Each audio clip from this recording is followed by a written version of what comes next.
broadcasting from the underground command post, deep in the bowels of a hidden bunker, somewhere under the brick and steel of a nondescript building, we've once again made contact with our leader, Mark Levin. Hello, everybody. Mark Levin here. Our number, 877-381-3811. 877-381-3811. You know, the media really are a depressing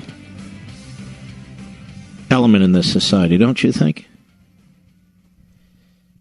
Even when there's positive news about the gross domestic product, positive news about unemployment, they attack. It's depressing. And so I want to circle back with you briefly. What is the purpose of a free press?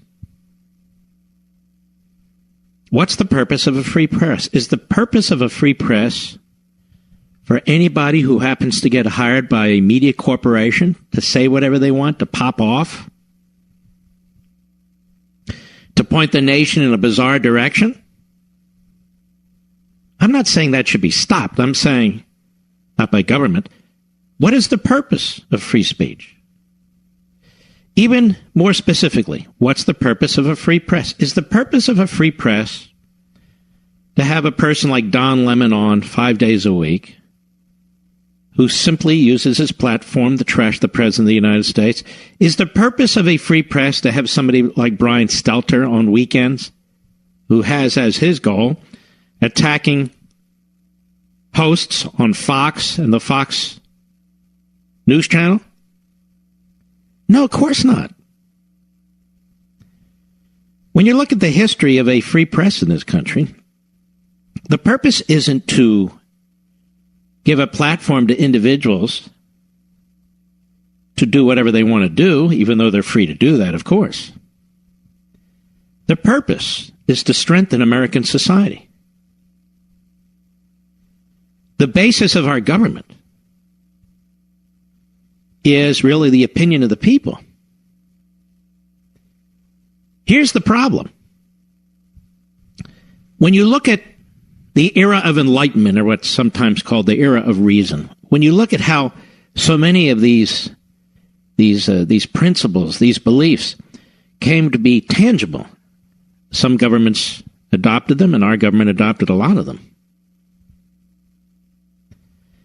What's happening in our country today is an era of unenlightenment, if you will. I'll coin the word, unenlightenment. When you look at what passes as news in this country, porno stars, backbencher professors, failed authors, Michael Cohen, this tape, that tape, another tape, this is an unreality.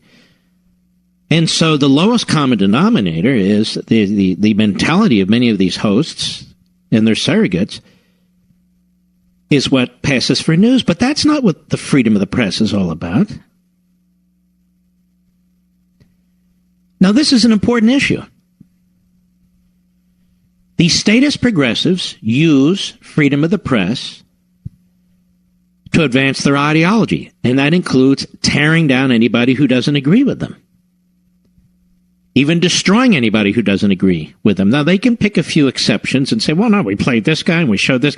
But that's not their purpose. The purpose of CNN is to advance the statist progressive ideology. Every host, or virtually every host on CNN, is a liberal and a Democrat. Virtually every host on MSNBC is a liberal and a Democrat. You might say, well, what about Fox? Virtually every host is a conservative and a Republican. Well, I'd say many of the hosts are Republicans. On the news side, I doubt any of them are. Sometimes it's conservative, sometimes it's more establishment. But here's the difference. You know what the purpose of a free press is? The purpose of a free press in America, of course, is to report the news. But the purpose of reporting the news and having a free press is to strengthen the principles of a constitutional republic, the freest, most humane system on the face of the earth. During the Revolutionary period, the press, as we call it, relative handful of newspapers and pamphleteers, they had as their purpose to promote the American Revolution and the principles that were provided in the Declaration of Independence. That is, to strengthen these principles, to advance these principles, and, of course, to report information. But that's not what the press does today. That's not what the press does today. And why? Because statist progressives reject the Enlightenment. There, I said it. They promote the unenlightenment. They promote the ideas of a handful of individuals. That's what they do. And then they pat themselves on the back or beat their chests about freedom of the press. They use the press. They use the First Amendment to advance their ideology, to call it news, to attack people they disagree with, who dare to question the statist progressive ideology. And then they claim to defend freedom of the press. They're not defending freedom of the press. They're defending themselves. They're defending their own media operations. Now, I'm going to underscore this point now. I don't know that I can finish it in this segment. We may carry it over to the other one. Let us not forget what happened the other day with this woman, Kaitlyn Collins, who I'd never heard of before. I looked at her background. She's 26 years old. She used to work for the Daily Caller. She came out of the University of Alabama. She's a newbie with minimal experience, and CNN hires her as a White House correspondent. I'm not against 26-year-olds. I did a lot when I was 26 years old. When I was 20 years old, I served on my local school board and so forth.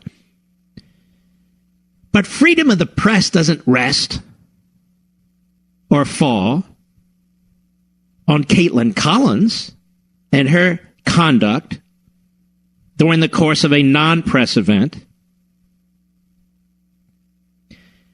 And the media know this. Because there was a time when Kaitlyn Collins, when she wrote for the Daily Caller, was despised by CNN, was despised by MSNBC, because she asked a question that they didn't believe was newsworthy, and she failed to ask a question about Lieutenant General Michael Flynn.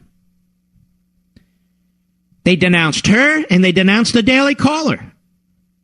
This is just a year and a half ago. I'll give you an example. Wolf Blitzer on CNN, February 13, 2017, attacking the Daily Caller's Kaitlyn Collins, who now works for him. Cut one, go.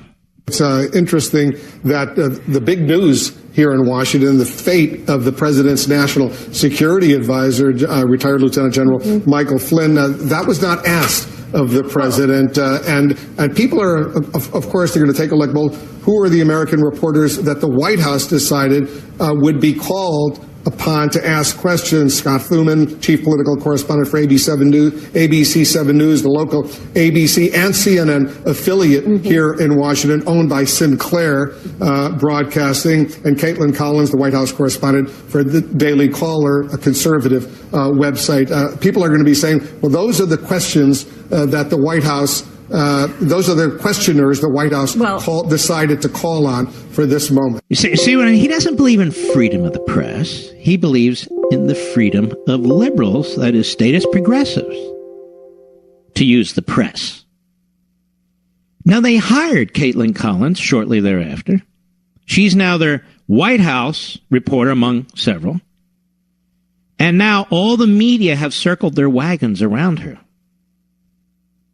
But Wolf Blitzer denounced her, denounced the media operation she works for, denounced the fact that she didn't ask a question that he felt should have been asked, and went on to denounce a local television station, ABC News, owned by Sinclair Broadcasting, because Sinclair is considered conservative.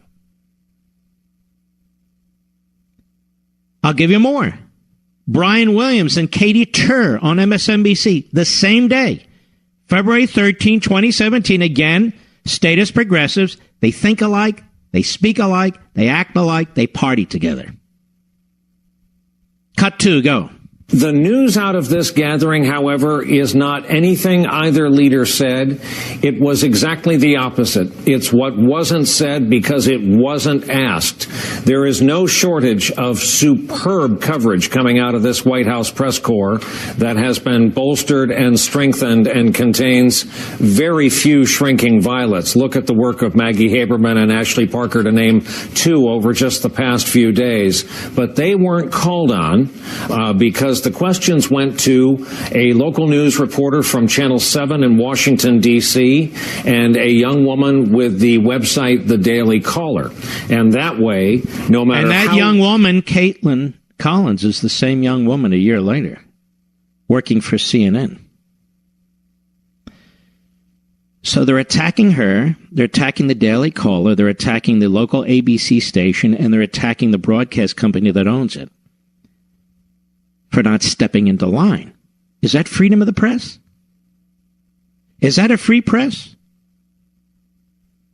And a little over a year, maybe a year and a half later, on The Late Show with Stephen Colbert, Jake Tapper, who is a complete and utter fraud, and now becoming a regular guest on Colbert, which demonstrates it. Very, very concerned about what's happened to Kaitlyn Collins now, just over a little year later. Cut 3, go. And they said, we're having this thing and you can't come. You can't come because we didn't like your questions. They were rude. First of all, just step back for a second and just contemplate the notion of anybody associated with President Trump thinking that a reporter is rude. So listen to this. Listen to this. This guy's supposed to be a news guy, and he's playing to the clapping seals in the Colbert audience because he knows they're all libs. We're not talking about anybody associated with Donald Trump and they think it's rude. You see, Mr. Tapper, freedom of the press is about the American people, and you're playing politics. Go ahead. A delicate decorum. That's not how we conduct ourselves at this White House. Oh, really? Well, you reporters should. Because you're supposed to be doing the people's business. The purpose of a free press isn't for egomaniacs like you and your colleagues. It's for we the people. So now they're defending Kaitlyn Collins' right to ask questions, rude or otherwise. Whereas before they were trashing her because she didn't ask the right questions as far as they were concerned. See the point? Go ahead.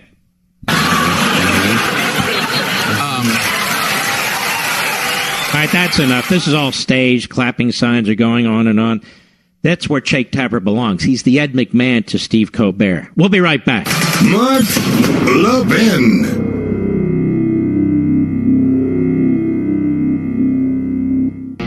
Is not the property of a news outlet or a self-serving reporter or a self-indulgent host. It is about sustaining a constitutional and free republic. That's why it's in the Constitution. Separate and apart from freedom of speech. Freedom of the press is not a megaphone for progressivism. And when we really do not have a free press, or when it is abused and misused, that is, to advance groupthink or an ideological agenda, it's destructive of a constitution and a republic and liberty. It becomes the plaything of a relative few corporations and individuals. I'm not claiming to know the perfect manner in which a free press should function, but I can tell you, I know enough and you know enough to see how it shouldn't. They are weakening our republic. They are weakening our Constitution. They are threatening our liberties. They're making a joke of the entire notion of freedom of the press. I'll give you another example with Jake Tapper, the Ed McMahon of the Steve Colbert Show and The Late Show. Also last night, cut 4, go. Here's the bottom line. The United States was attacked. The United States was attacked by Russia. Now, it wasn't like Pearl Harbor. It was a cyber attack, and it was a disinformation campaign, but we were attacked. And there is this investigation to find out what happened. All right, let's stop right there. And how much did Jake Tapper or CNN really expose this and how we were attacked and the failure of our government to fight back during the Obama administration? Didn't CNN go ahead and hire one of the Obama administration officials who failed to protect the country?